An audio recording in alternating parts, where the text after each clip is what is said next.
in the recording. So hello everybody, welcome to our Wise Woman Solstice gathering for 2022, June 2022. We're very happy to be here with you at this midpoint of the year, whichever hemisphere we're in.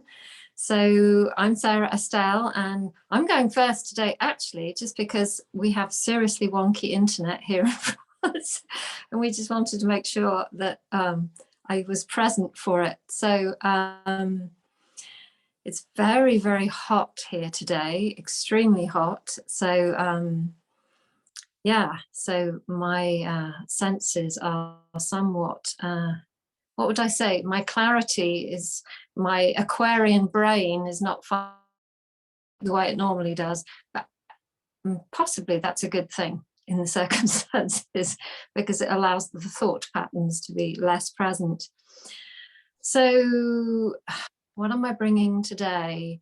So for anybody that's been watching us share for the past few months, you may or may not know that I work a lot with trees, and where we live, I have a couple of what I call temples. One's under a very old oak tree.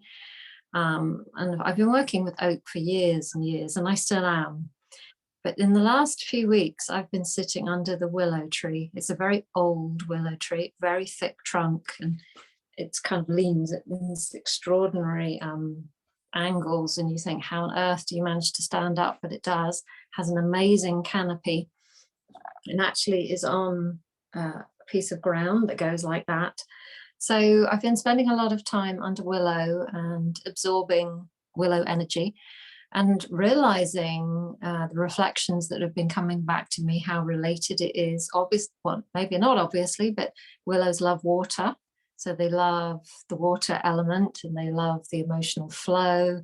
They're very connected to priestess energy and to the temples of old. And I hadn't really connected into that before because in the batch flower essence range, willow is, I've always thought of willow as for forgiveness and all of those things, which it probably is, but I'm just seeing it in a new light. So as I've sat under willow, what's been happening around me is really interesting because lots of pieces of my life and my business actually are not, which has been a little bit interesting on many, many levels. But what I'm seeing as the old continues to disappear is a kind of opening up of a larger creativity that is more spontaneous and that is more true for the moment. And I'm not really quite sure what that means other than what I'm saying. And lots of clients reflecting the similar things back to me, you know, things that we've done for a while aren't quite, you know, it's just not the same anymore. And so we're making different decisions and also meeting people and seeing it in myself as well, that there is what I'm calling, and as we were chatting beforehand, there always is a choice point. We always have had those. But for me right now, it's very present that we have a choice for me, just to allow the willow space to allow me to go into a more feminine, bendy, surrendering place and just allow rather than trying to hold on to the old, which would be maybe why oak has spoken to me for so long, because it's supported that structure, which is now long and really. Yeah, so I was sitting under the willow this morning and really feeling into the willow energies and seeing how she bends and how she has this extraordinary propensity to defy gravity and to just bend and twist and surrender, work with source because she's working with the water, and really just allow herself to move in different directions in different places and still be supported, even though she's got this huge, very, very heavy weight of wood that, you know, technically it's a bit like the bumblebee. If the bumblebee knew that its wings weren't big enough to fly, maybe it wouldn't be able to fly, but it doesn't know that. So it almost feels a similar thing with willow. And so here I am today with no internet, but somehow still present and working with an energy that's allowing me to be present. So I'm not sure if there's a huge amount of clarity in that, other than just what I'm witnessing in myself and others, if I was to sum it up, is just like a completely more spontaneous way of living, more connected to my creativity, and more connected to what's needed now in order for the next generations to come, and really just making sure we're present for that. And so from that, thank you, Willow, for supporting me and offering that, and thank you to the internet for allowing me to still be here. Is it Kaylin? Kaylin, yes. To reflect back the stars, what the stars are telling us right now. And thank you. And so delighted that we got to hear your wisdom. And I love that you said midsummer for the June solstice, because I know where you're living in France and a lot of the Celtic world and other places, they did see the June solstice as midsummer's day, and the winter solstice as midwinter. And the reason is because they felt the seasons of summer started with Beltane. And so, and it ended with probably around the August cross quarter. And so it would be midsummer, that midpoint between those cross quarter points. And so many feel that the June solstice starts summer, but it doesn't, because we've already been in it, definitely here in the desert Southwest where I live, 100-degree temperatures here too. So, I'm just delighted to share a little bit about this aspect of what's happening in the sky. So every solstice, every June solstice, so regardless of whether you're in the northern hemisphere or the southern hemisphere and experiencing either summer or winter as your season, the sun is in a certain place in the sky and is on what we call the galactic cross at the galactic edge. Or the edge of our galaxy. So it's the one place where we look out beyond our galaxy. And so the December solstice is rising on the galactic cross at the galactic center, looking at the center of the galaxy. So this solstice is looking at the edge of the galaxy. And these solstice points rising right on the cross where the plane of the galaxy, I mean, the plane of the solar system intersects the plane of the galaxy, and the sun is rising right on that cross. And it does it from at least 1962 to 2034. That's a 72-year window. But the 144-year window, putting 72 years on either side of that, is 1926 to 2070. And it lets us know we're at a major turning of an age, massive turning of an age, because these solstice points can only be here every well, in this configuration, every 26,000 years, and in a configuration every 13,000 years. So they switch places in 13,000 years. And the solstice points are where the sun stands still. Solstice literally means stand still of the sun. And the sun rises for 3 days in the exact same place in the sky. It's pretty much rising near the same place for about 3 weeks around the solstice, but we could say the sun is on the cross for 3 days. The sun on the cross for 3 days might remind us of some other stories we've heard. Anyway, so it's a powerful time, and because it's at this galactic point at the edge of the galaxy, it's also bringing in and transmitting mysteries from beyond our galaxy. So that's pretty cool to have that.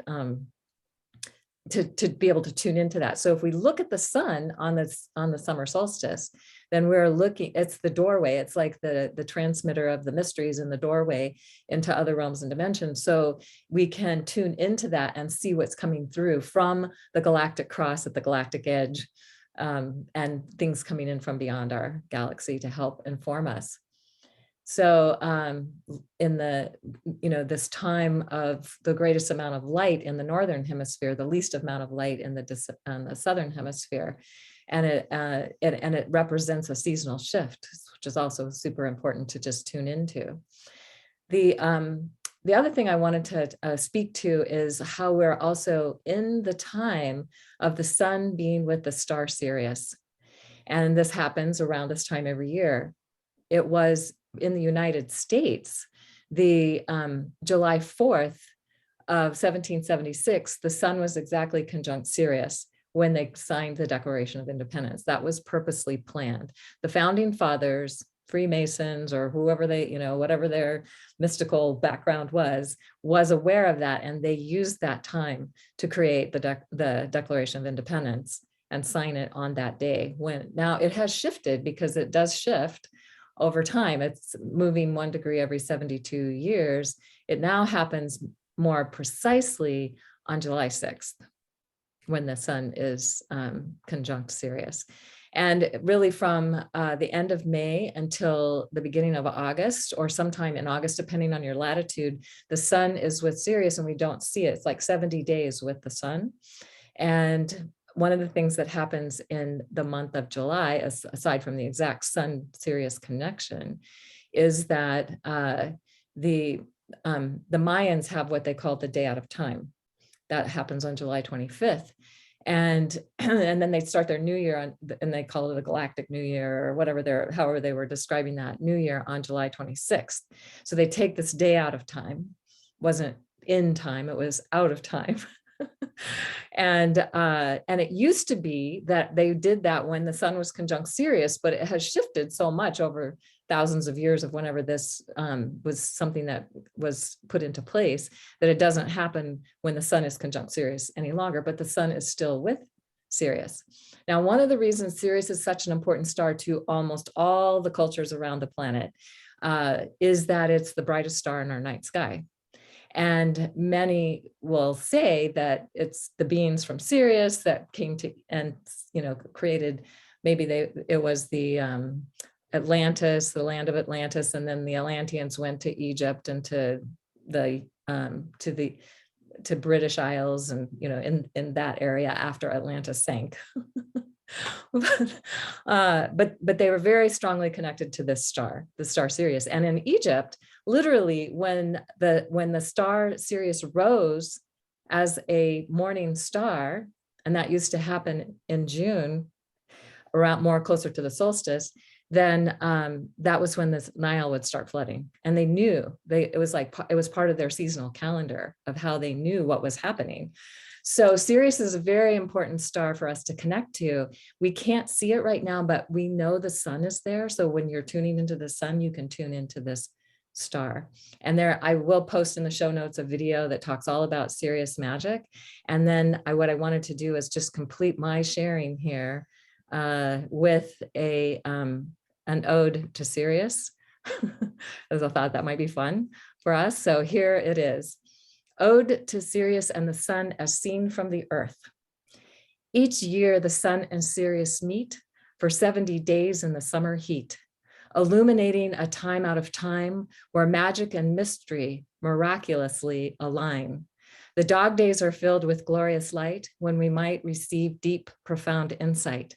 Look toward the luminous, bright, shining sun where all that was is now being redone. As we focus on this wondrous creation portal, it helps us remember we are divinely immortal. And we are co-creators of magical delight, imagining a new world now within our sight. In this new world, we surely will find wisdom that goes beyond linear time and the challenging limits of our rational mind, transforming ourselves in ways that are loving and kind. And so the reason these are called the dog days of summer is because Sirius is the dog star. To many cultures, it was a wolf, it was a dog, and it's again, the brightest star in our night sky. So an amazing time to be alive and to be witness to the solstice, to the sun with Sirius, and to the time out of time. So with that, I'm going to pass this off to Nalini, who's going to wow us with her insights and wisdom. Thank you, Kaylin. I don't know about wow factor. I think the cosmos is taking care of that just fine for all of us. There are a couple of things that I noticed, things that came up for what you were talking about. What they have proven, archaeologically at this point is that wherever there have been temple complexes that were in pyramidal form, specifically, they have found skeletons with elongated skulls. And these beings were allegedly, or were attributed to, coming from maybe Atlantis, but Sirius. These were Syrian beings. It's the Syrians who were the original architects of the pyramid-shaped temples all over. And there used to be, there still sort of are, 12 of those that were primary, and then another set of them that were secondary all along the Nile. And the flooding used to come right up to the gates during this particular timing. And part of the reason for that, the Nile is actually, its flow is actually engineered. If you look at it geographically, it flows the wrong way. And so this is, it does what it does because of stellar pull. And as I was looking into this years ago, it's like Gaia sits in the middle of these two currents of stars that go in a certain direction. And the Nile is attuned to one of them, and all of the other flows on Gaia's surface are attuned to other geomagnetic forces. So it's fascinating that this was known long before any of our archaeology, anyone on the planet actually understands what happened here. And attuning to these mysteries, the solstices, the equinoxes, the cross quarters, actually brings us into more of a cosmic sense of self. And what Source brought through for me this morning as I was sitting here thinking, gee, I don't know what I'm going to talk about, because I never do. She just comes through. And it's true for all of you as well. But it's a little bit like what Sarah was talking about with the willow. There's this grand trunk and these amazing roots. You know, I've lived where willows were in a creek or along a riverbed, and they have just these amazing arched roots that go down, and they almost form a circle, and there's almost a temple format underneath them. And then the branches mirror that up above. I remember at one of my consulting gigs, you know, doing computer work years ago, I was working in a place that had these immense willow trees outdoors. I never could figure out why they were out in this courtyard, because they were too old to have been planted as part of the landscaping. And there was no river or lake or any kind of water in evidence there in this, you know, nasty banking complex. But I would go sit there to eat my lunch under these willow trees, and I would watch the branches sway. And it was just, I'm sitting in the arms of the goddess, and her tresses are flowing around me. And that is where our cosmic sense of self lives. She's all, she, he, you know, gender doesn't really matter. It's not genderized, is always beneath what we believe ourselves to be. So for instance, in our blood, we believe that RNA, DNA, et cetera, affects our blood and blood type and all that. We're wrong. I mean, you know, the doctors will get very upset with me for saying that, but it's certainly there and it's certainly a factor. But these are the overlays. These are these so-called human overlays on our cosmic sense of self. What our blood, the waters of our body, the tissues of our bodies are formed of are electromagnetic frequency currents.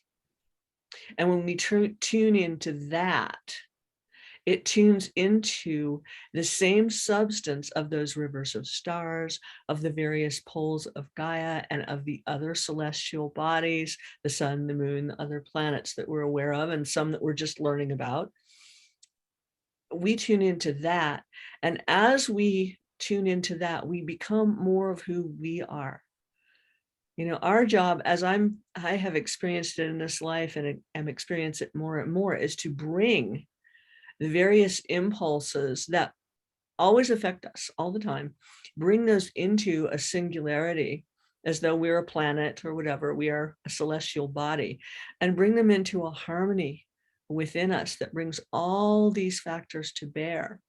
And then this other stuff, you know, that's the game show, that's the stage set and the props and the costumes and the role we chose to play. And all of the old ones, it's like what Sarah was talking about, what Kaylin's talking about with the changes, like even the processions are moving forward. They're not at the same degrees anymore. All of the old ones are, if not broken at the moment, just dissolving at love speed. And so the more we tune into this cosmic sense of self, these cosmic currents, whether it's a galactic identity or not, I'm finding any identity problematic at the moment. So that's just me. But, bringing all this galactic information in as we feel, to feeling what resonates and what doesn't. It's not right or wrong. It's just, oh, this resonates. Okay, this can stay here and integrate and come home. And that doesn't. So we'll just be over here. It's not this whole thing we've been taught about right and wrong. In my garden when I lived in Berkeley, I had one fence that had ivy planted, or actually it just planted itself there. And then I had another fence that had honeysuckle. And right at the join of the fence, there was a gap this big. It's like the ivy and the honeysuckle were not going to deal with one another. And it was absolutely not manicured. It was not, the gardeners, it was nothing we did. And there was one day where I decided to do an experiment. And so I went out and I took a strand of ivy and a tendril of honeysuckle, and I kind of just gently, not to offend them, wove them around each other and was like, okay, well, let's just see how you do. I came out the next morning and the gap was wider. It's like, no, we are not doing this. So what resonates understands itself. Our celestial being, our cosmic sense of self knows what it is, who we are, and what's good for us and what isn't. And one of the lessons I'm watching play out on this world right now, and especially with this solstice wave, is just amplifying that to the nth degree, is what resonates, let that integrate, let what's good for us actually be part of us, and just let the rest go. That'll be good for somebody else. Something else, or maybe not. But anyway, with that, I'm going to pass it off to Elizabeth, our galactic historian, anthropologist, who spends her life doing this kind of stuff. So anyway, thank you. I just love what everyone said. So I'm going to ride on this river and flow and water and waves piece, and I think I want to bring attention to something that's kind of underneath a lot of the flow that's going on, that our bodies are actually deeply connected to. And I love, Nalini, that you brought up the blood piece, because it's so true. We have this whole other concept of biology that is based in electromagnetics, and that's more true than anything. Which is interesting because our electromagnetic field of the planet is disappearing, and it's about 30% less at the moment and exponentially dropping because we're at the end of an age. But what that does is it looks like chaos for a minute. But if anybody's ever stirred water around and then stirred it the other direction, at first, there's this bubbly, amazing sort of primordial chaos that happens.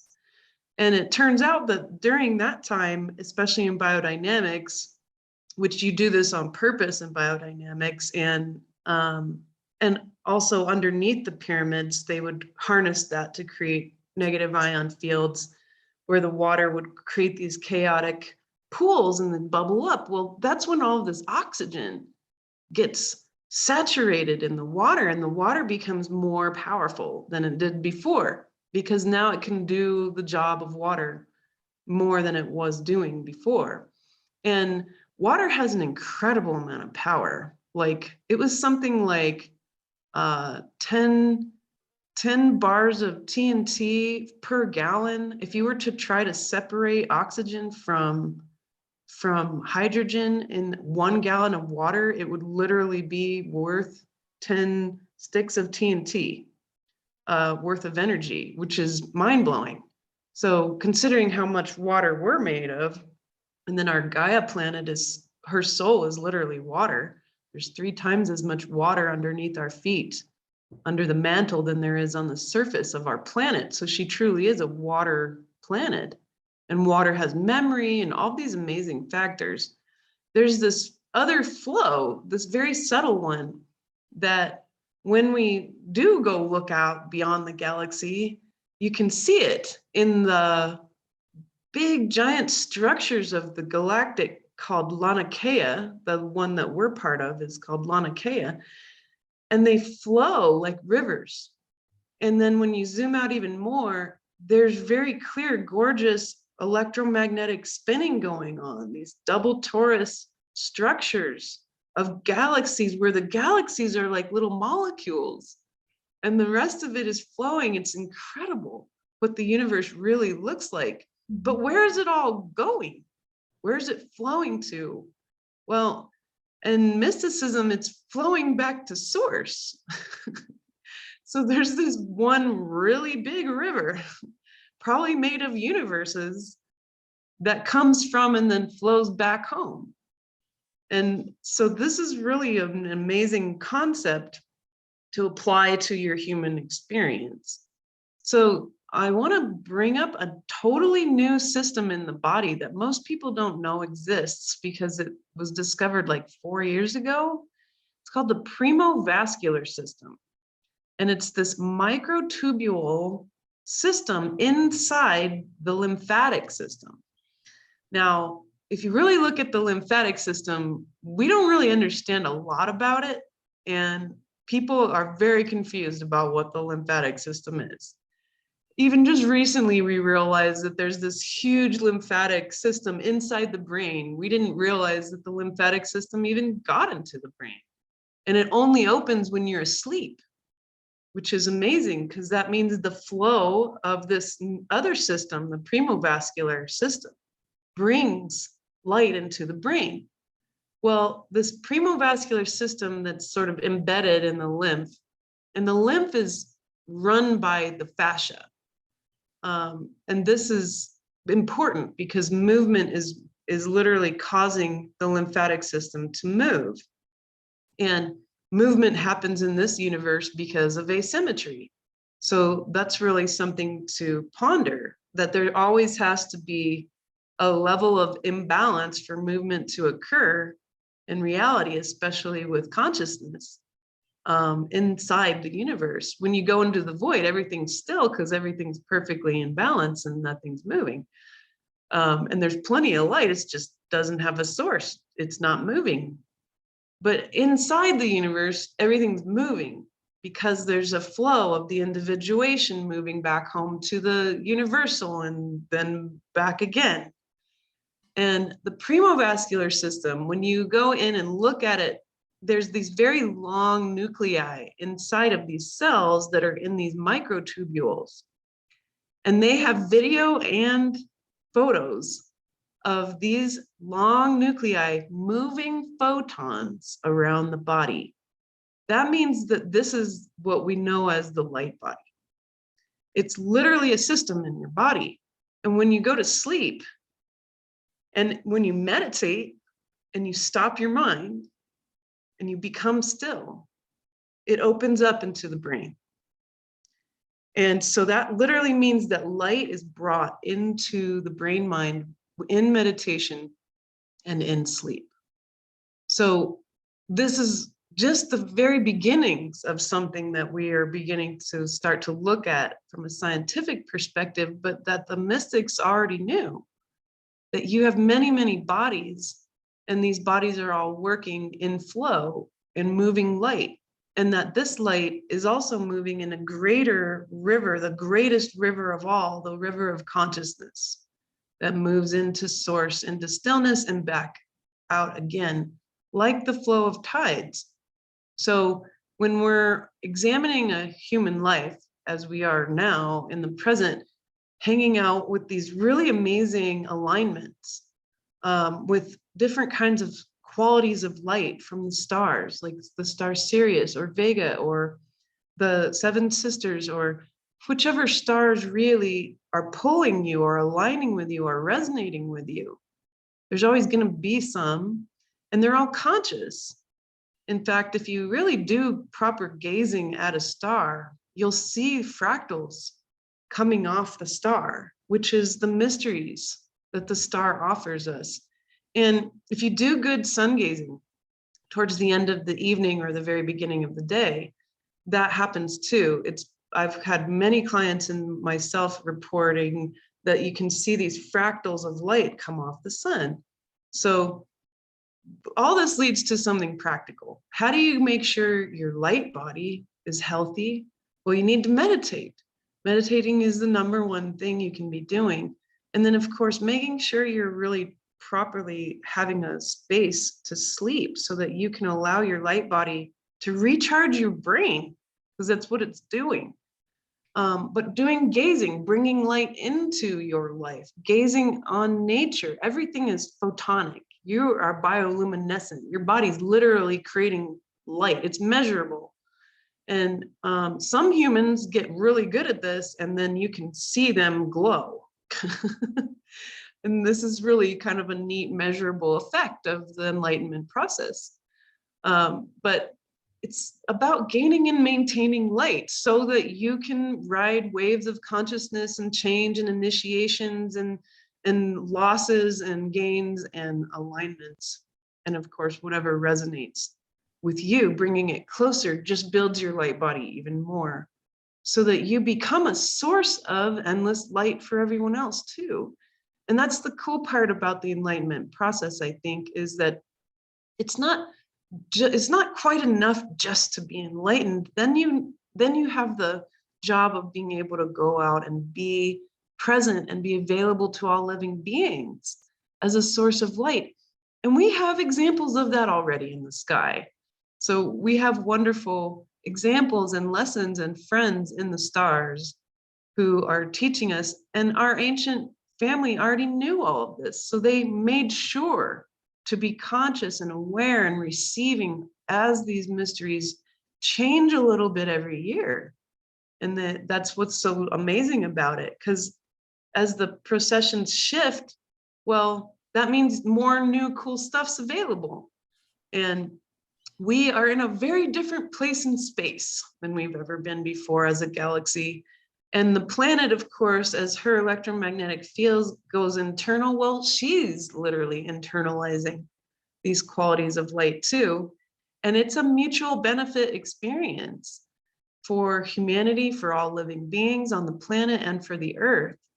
So that's what was coming up as everyone was speaking, to bring an awareness of the grand river of consciousness, and then back down to the inner little bitty rivers of light inside of us in the primovascular system, which we're going to learn more about, I hope, in the next coming years, and be able to use it properly to heal ourselves, because you can. And when you put attention on your body and different parts of your body, it does actually cause more light to move to that part of your body. So these are the kinds of practices that can come up right now to get you through these difficult times and initiations that are happening for all of us.